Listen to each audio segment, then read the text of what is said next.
Hello guys, welcome to Empower It channel.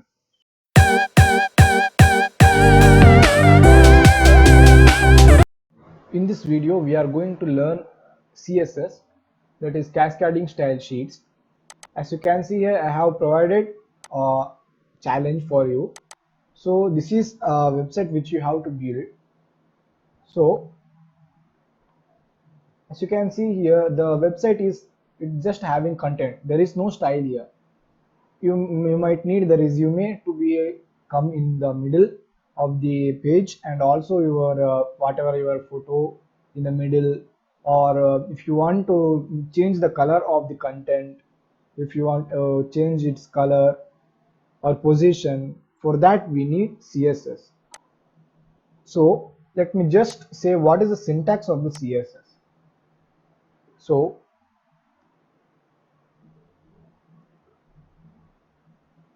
the syntax of the CSS is the selector which you want to select, let it be h1 tag or body tag or image, which you want to select, which you want to type.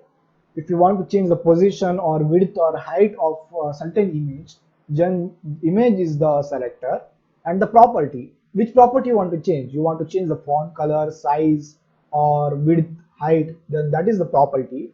And property value, how much you want to change, means if you want to change the color, then it will be the property value will be red, blue, like that. If you want to change the font size, the property value will be 20 pixel, 30 pixel, 40 pixel. If you want to change the width, then it will be in pixel or percentage.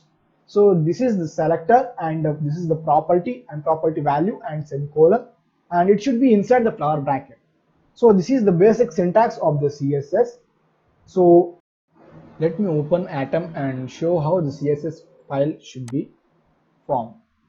So as you know that for HTML5 we are having .html as an extension, and similar to that we are having for CSS CSS as an extension. Let me type style.css. So it's a CSS file, and as I said, we have to first select the selector which element we want to style. So I will just select a random here. Let me select okay, h1. I will be selecting this h1. So what I'm going to do is, in style.css I'm going to take h1 as a selector, and I want to change its color. So for that we are having a property known color, and whatever color you want to change, I want to change it to red, and it's a this is the syntax of the CSS. So semicolon will be there and colon will be there. So this is the syntax of the HTML. This is the selector, and this is the property which you want to change, and it should be inside the flower bracket. So this is the basic CSS syntax. So when I save this and open in Chrome, open the website in Chrome, then you can see here, this is the web page. I am just going to refresh the page. You can't see here the h1. This is the h1 tag, h1 element, and it's not in the color red. Now what is the reason? Means you have created the CSS file successfully, but you haven't linked this CSS file with this index.html file. So for that we are having three types of linking.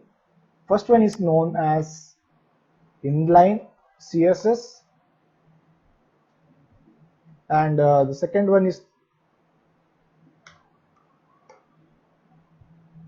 external CSS, and third one is internal CSS. So we are having three types of CSS in which we can link the CSS. So I am just going to deal now with the inline CSS. So what does this inline CSS means? In the tag which you want to style, just go to that tag and write style, and after writing style you just mention the property which you want to change. So I want to change the color, so I am just going to say it should be in the same manner as the syntax of the CSS. It's color, colon, and the red and semicolon. So I am just saving this page and just going to refresh the page. So you can see here the content color is changed now. So this is the inline CSS. So this is known as inline CSS. So I can even change here also the color, just the tag which or the content which you want to change. If you want to style, just go to that tag and write style, and then whatever the means I want to change the font size here. Font size equal to, let me sorry, not equal to, the syntax should be CSS, not the HTML, and let me have 20 pixel. So I'm just going to page and refreshing the page. You can see here there is a minute change in the size. If I change that 20 to 200 pixel, then you can see the massive change in the size of the content of EM. So you can see here.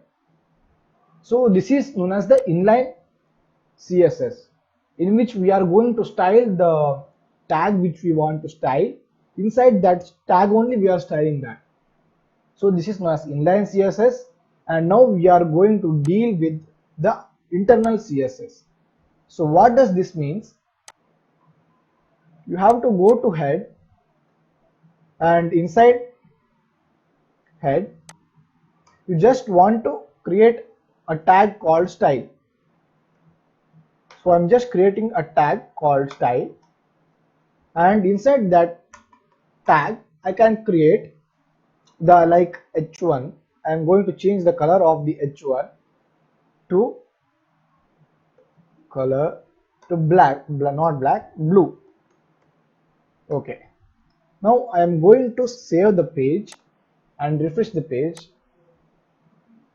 Then you cannot see any difference here. So the main reason here is, I will tell that later. So I am just going to remove this style here, so that you can understand all the three types of CSS. So I'm just going to refresh the page. You can see here the H1 color is changed into blue. So this is known as internal CSS. This means that we are styling the content or any tag inside the same page, not inside the same line in which the tag lies, inside the same page. How do you do that? Just by including the style tag inside the head. Please remember that you have to include that style tag inside the head only. So style, and now I want to change the EM. So EM tag, I want to change its size, right? Font size to 100 pixel, and I'm just going to remove the style, which is inline style, which I made here. So be clear with the inline, internal and external. I will be telling that. So be clear with both those three types of CSS. I'm just going to refresh the page. You can see the size of the EM content is reduced. So this is internal and inline CSS. So now we are going to learn about the external CSS. So I'm just removing this also. No, just I will comment it down. So I'm just commenting this style here.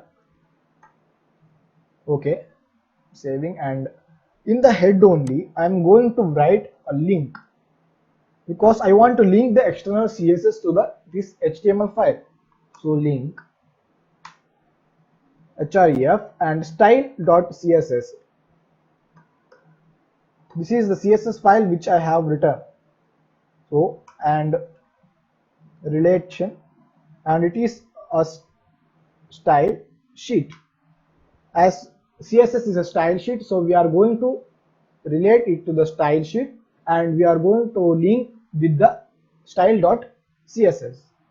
So I'm just going to save the page, and just going to, you have seen here I have targeted the H1 and changed the color to red. So in this page you can see here I haven't refreshed the page, the color is in the blue. So I'm just refreshing the page. You can see here the color is in the red. So this is the syntax of the external. This is how we link the CSS, external CSS, to the HTML file. So now I'm just going to remove this comment here, and also I am going to include the style, inline style here, style, color. So whatever the color I have included the above, let me say, in internal CSS I have changed the color property into blue, and in external I have changed it to red. So I am just going to change it to the yellow here. So yellow, and EM I have changed the size here 100 pixel for internal, and for external I haven't changed anything. So we are just going to change the font size here to, let me say, 50 pixel. Okay, I'm just saving this page and just going here, and I am also including here 200 pixel style, inline style as a 200 pixel font size, 200 pixel. So now I have included the inline CSS. These are the inline CSS, and also I have included the internal CSS also. You can, I will just zoom it so you can see here. So this is the inline CSS, so internal CSS. This is the internal CSS I have done in the same page, and this is the link to the external CSS. So this is the external CSS. So these are the properties I have written. In the external CSS, I have made the H1 as red and EM as the font size as 50. And in internal CSS, I have changed the property of the color of the H1 tag as blue and the font size of the EM as 100 pixel. And if you come to the inline CSS, I have changed the style font size of the EM as 200 pixel and H1 content as yellow. The color as the H1 content of color of the H1 content as yellow. So I am just saving the page and going to my website and refreshing the page. So you can see here my EM size has been done to 200 pixel. So I am just going to this move tools and developer tools so that you can understand what is going on here. So I am just going to select this. So you can see here EM style font size 200 pixel. So now you can see here I have changed the EM size to 100 pixel in the internal CSS and 50 pixel in the external CSS. In the external CSS, I think 50 pixel. Yeah. In the external CSS, I have made 50 pixel, and in internal CSS, I have made 100 pixel. But what got reflected is the inline CSS, which is of the font size 200 pixel. So these have been ruled out. These properties has been ruled out, and only the inline CSS has been applied here. And also for here, I have in the H1, I have set the color. I have set the color blue in the internal CSS, and in external CSS I have put that into color red, but in inline I have set that into yellow. So you can see here the inline CSS has been reflected here. So from this data what you can understand is the inline CSS is having more order than internal and external CSS. So the whatever you have written in the inline external CSS will be having low order and low importance, while compared to the internal CSS. So internal CSS and whatever you have written in the inline CSS has more importance than the internal CSS. So the order of importance of the CSS will be, first we will be having inline CSS. Inline CSS and then internal CSS and external CSS. So the external CSS is having less priority when compared to the internal CSS, but inline CSS is having the most priority when compared to both of the internal and external CSS.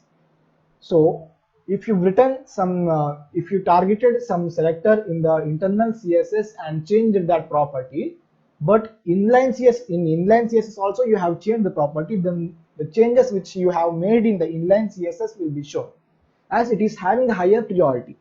Same in case of the external CSS, as external CSS is having the lesser priority when compared to internal CSS than inline CSS. So now my recommendation for you is to use the external CSS, because I will tell why we have to use the external, or you can also use the internal CSS, but it's really a better thing to not use the inline CSS. I will tell why we should not use the inline CSS in the later videos.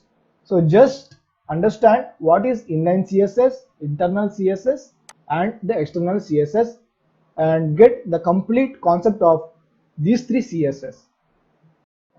Please subscribe my YouTube channel and share this video, like this video and comment down if you have any doubts.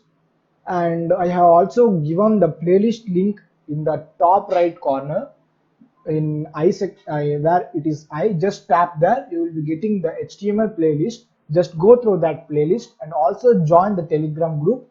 The link is provided in the description, and also go through a description. I will also provide the Facebook page link.